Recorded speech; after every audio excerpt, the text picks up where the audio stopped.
бүгдээрээ сайн байцгаана уу? Энэ удаагийн дугаараар та бүхэндээ Японы хамгийн ахмад настан фитнесийн багш Такашима Микагийн эрүүл мэндийн эрч хүчтэй аргуудын талаар мэдээлэл хуваалцаж байна. Та ямар ч насандаа үзэсгэлэнтэй байж чадна гэдэг нь үнэхээр үнэн. Японы хамгийн ахмад настан дэлхийн хамгийн ахмад хамгийн эрч хүчтэй фитнес багш Такашима Мика буюу Такамика нь 65 наснда дасгал хийж эхлээд 90 наснда дэлхийд танигдаж өдгөө 95 настай хэрнээ яг 40 настай мэт уян хатан эрч хүчтэй хിവэр байна. Дасгал хөдөлгөөн үнэхээр үр дүнгээ өгдөг. Хэрвээ та өдөр бүр жижиг өөрчлөлтүүдийг ч хардаг бол үүний хийх нь таныг ингэж өөрчилнө гэдгийг мэдрэх болно гэжээ. 65 наснда дасгал хийж эхлэх хүртлээр би ийм биетэй болно гэж төсөөлж байгаагүй. Гэхдээ нас бол зүгээр л тоо. Би дасгал хийх тусам улам эрч хүчтэй болж улам залуучдаг гэж тэрээр хэлжээ. Тэрээр булчинлаг эмээ гэсэн дүрээрээ анх удаа үзүүлбэр үзүүлж эхэлсэн байна. Түүнчлэн зөвхөн дасгалын зөвлөгөө төдийгүй өдөр тутмын амьдралдаа эрүүл байхад нууцыг хуваалцсан. Такимика өглөө бүр 1 цаг алхаж, 1 цаг гүйж 30 минут арагшаа алхдаг байна. Тэрээр өдөр бүр 10,000 алхам алхдаг ба бараг хизээч унж байгаагүй гэж хэлжээ. Гэр бүлийнхэн түүнийг жин нэмсэн гэж хэлснээр дараа 65 наснда дасгал хийж эхэлсэн байна. Түүнээс хойш тэрээр өдөр бүр фитнест явж 5 жилийн хугацаанд 15 кг хасаж булчингийн хүчээ улам нэмэгдүүлж байхдаа энэ үзүүлэлтэд хадгалж байжээ. Өглөө бүр цаг тутамд алхах нь түүний өдөр тутмын хөвшлийн нэг хэсэг юм. Такимикагийн зөв алхах техник нь өсгий дээр бууж хөлийн хуруугаараа түлхэх явдал юм. Тэрээр тохоогоо чанга татаж мөрний ирмэгийг нийлүүлж нуруугаа тэгшилдэг. Алхаж байхдаа ч мөрөндөө анхаарлаа хандуулах нь чухал байдаг.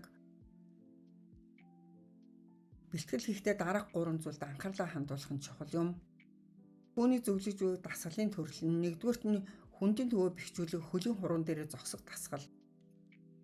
Дасгалыг хийхдээ хөлдөө мөрний хэмжээтэй зайтай байрлуулад гараа ташин дээрээ тавиад хөлийнхөө үзүүр дээр 10 секундын турш зогсоороо. Дасгалыг хийхдээ өгзөгний булчингаа чангалж таазнаас татагдан осод дээш өргөдөж байна гэж төсөөлөөрөө. Дараа нь өсгийгөө айжмаар доошлуулна. Үүнийг энэ дасгалыг 5 удаа давтараа. 5 хуруугаа газарт чанга дарж байна гэж төсөөлөөрөө. Хэрвээ та найгвал сандал ашиглан тулгуур болгон ашиглаж болно. За 2 дахь дасгал нь хөдөлгөөний хүрээг сайжруулах өгзгөөр алхах дасгал. 2 хөлөө урагш алхаж нуруугаа тэгшлээрээ өгзөгний булчингаа ашиглан урагшлахдаа өсгийгөө урагш түлхэж ижил гар хөлөөрөө урагш алхаараа. Энэ дасгалыг 10 удаа урагшлаад дараа нь 10 удаа арагш хөдлөх хэрэгтэй. Үүнийг 5 удаа давтараа. Нуруугаа шулуун байлгаж бүхтийхөө сэргийлэх хэрэгтэй. Хашаагаа өргөн хөдлөг. Энэ мөн өөрийн биеэ хянах чадварыг хөгжүүлэхэд туслах болно. За 3 дахь дасгал нь булчин хөгжүүлэх буюу шөхрөөр үсрэх дасгалууд. Энэ дасгалыг хийхдээ гараа мөрнийхээ хажуу тийш сунгон хөлөө айл болох хол дэлгэн шалан дээр нүрээ доош харуулan хэвтэх хэрэгтэй. Хүүсээ татаж байгаа мэт хөвлийн булчингаа чангалаараа. Толгой, гар, хөлөө өргөж 5 секундын турш барих хэрэгтэй. Үүнийг 5 удаа давтаж шиин. Дурууны булчингаа ашиглан мөрний ирээ нийлүүлж байна гэж төсөөлөх хэрэгтэй. Энэ бүхийхөө сэргийлэхэд туслана. Такимикагийн хувийн дасгалжуулагч болох Ноин Наказава 90 настай ч 40 настай хүмүүсийнхтэй өрсөлдөхүйц дасгал хийдэг хിവэр байна. Тэрээр 100 нас хүртэл хүчтэй хөшрөх боломжтой бие бэлтрийн хөгжилтийн аргуудыг байнга судалж байдаг гэжээ. Хизээч унахгүй биеийг бий болгохын тулд анхаарах ёстой 3 гол зүйл бий. Үүнд нэгдүгээрт нь та хүндийн төвөө тохируулах хэрэгтэй.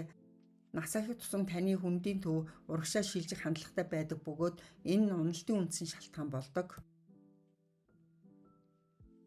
Дараа нь унах магадлал багтаа биеийн суурийг тавихын тулд нуруу, мөрний ир, ташины үений хөдөлгөөний хүрээг сайжруулах нь чухал юм.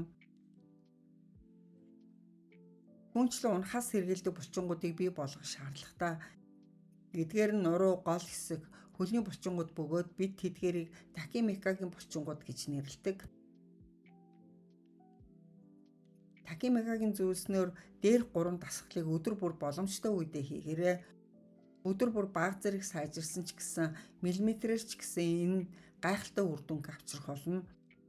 Үүнийг өдөр тутмын амьдралтаа оруулахад хялбар тул өдөр бүр тогтмол хийж байх нь чухал юм.